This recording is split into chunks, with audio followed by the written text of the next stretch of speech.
Earlier this week, Ladies Code was involved in a car accident that shocked the K-pop community, not because celebrities getting into car accidents is an uncommon thing, unfortunately, but because someone finally lost their life to a repeated problem. Someone paid the price for somebody else's mistakes. That someone is Yoon B, a young girl in her 20s who, just a few days ago, was struggling to start her career as a K-pop idol. That somebody else is the world of K-pop itself, and the harsh, fast-paced system it has in place. As a K-pop fan, who has watched these idols herded about at such high risk for years now, I find it upsetting how, because of such a system, a tragedy like this was not prevented. It's common K-pop knowledge by now that entertainment companies overwork their idols to death.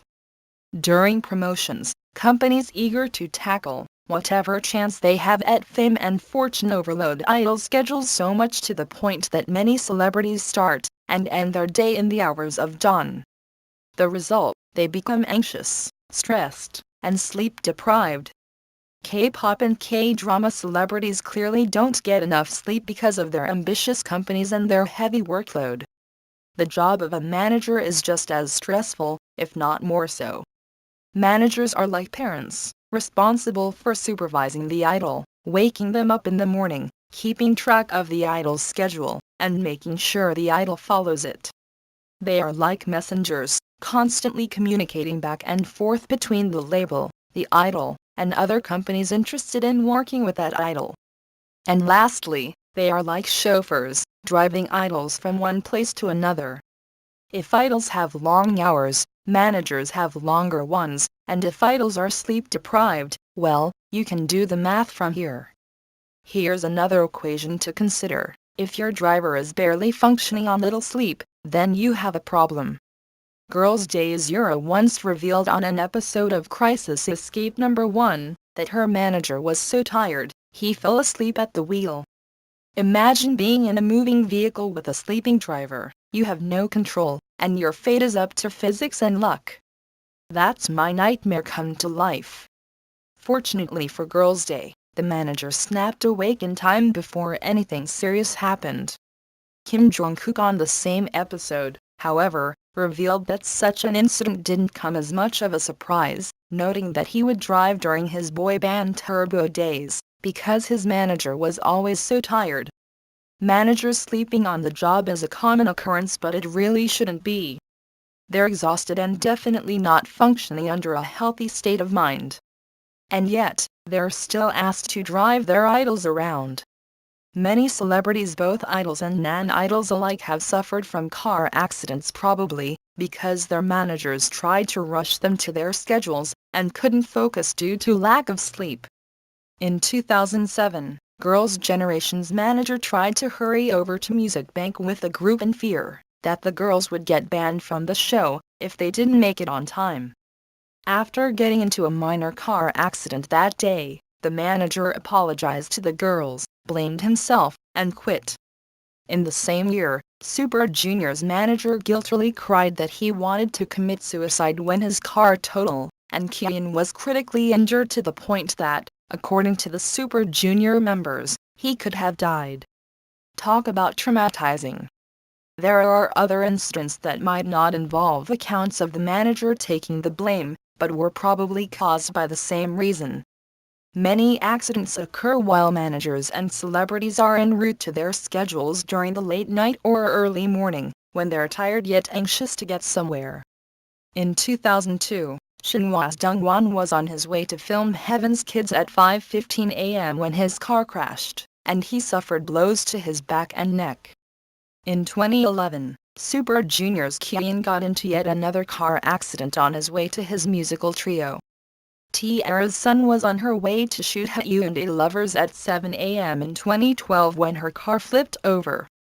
Miss A got into a minor car accident on their way to film Show Champion, while Infinite's Woo Hyun injured his shoulder en route to film the drama High School, Love On. Some accidents also occur when the managers and their celebrities are coming back from schedules, probably exhausted. FCUZ's Ken was coming back from filming Athena, Gaddis of War when his accident landed him a dislocated shoulder and a stitched-up face. Dalshabet Subin injured her hip and leg after filming 9 to 6-2. Actress Gong Hyo-jin got a fracture in her left arm after filming ended for It's Okay, That's Love. Best E was involved in a minor accident after attending a pre-recording for Inkaigyo, and Secret got into a serious accident around 2 a.m. with Hannah suffering from broken ribs and a bruised lung. Of course, there can be other factors that culminate and lead to a tragic result. In Yoonbi's case, some speculate that neither she nor Rise, who is currently unconscious, were wearing seatbelts, as there are rumors that the two flew out of the car. Wearing one's seatbelt can definitely make a huge difference. Super Junior's Hekel commented that wearing a seatbelt saved him from his own 2006 car accident. But what about the condition of the driver and the car? According to reports, the car, which the company had rented, spun out of control after the back wheel came off. How does a back wheel come off without anybody realizing that it was loose enough to do so?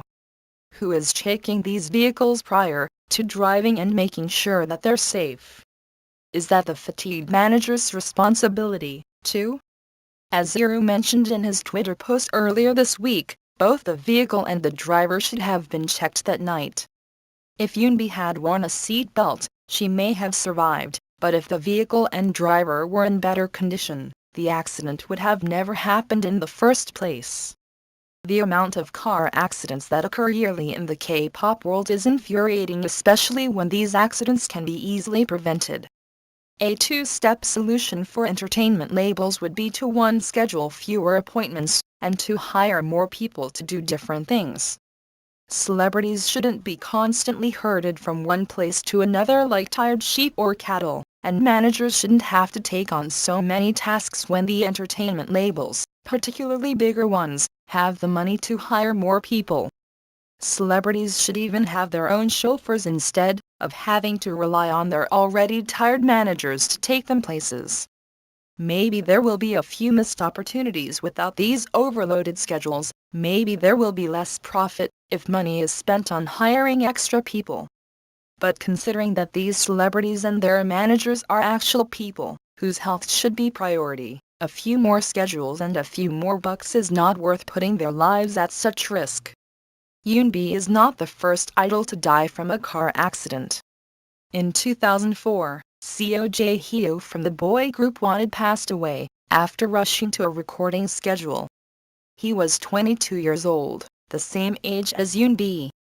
As a 22-year-old myself, it makes me upset that two young adults, who probably had a lot of anxieties about their futures, but at least had futures, passed so soon, likely because of poor management. I'm not saying that Ladies Code's label, Polaris Entertainment, is necessarily the one to blame for this tragedy. The company was only following a system and mentality that have ruled the K-pop world for years. Their management decisions and hastiness are understandable when put in the context of this world. After all, how is one supposed to compete by taking things just one step at a time, when everyone else is gobbling up all the opportunities and speeding towards the spotlight? The one at fault is the K-pop system itself, and if these celebrities and managers are going to get the treatment that they deserve, it will have to start with big business heads realizing that human lives are not worth gambling for money. Knowing how business tends to work, however, it doesn't seem like that realization will happen anytime soon.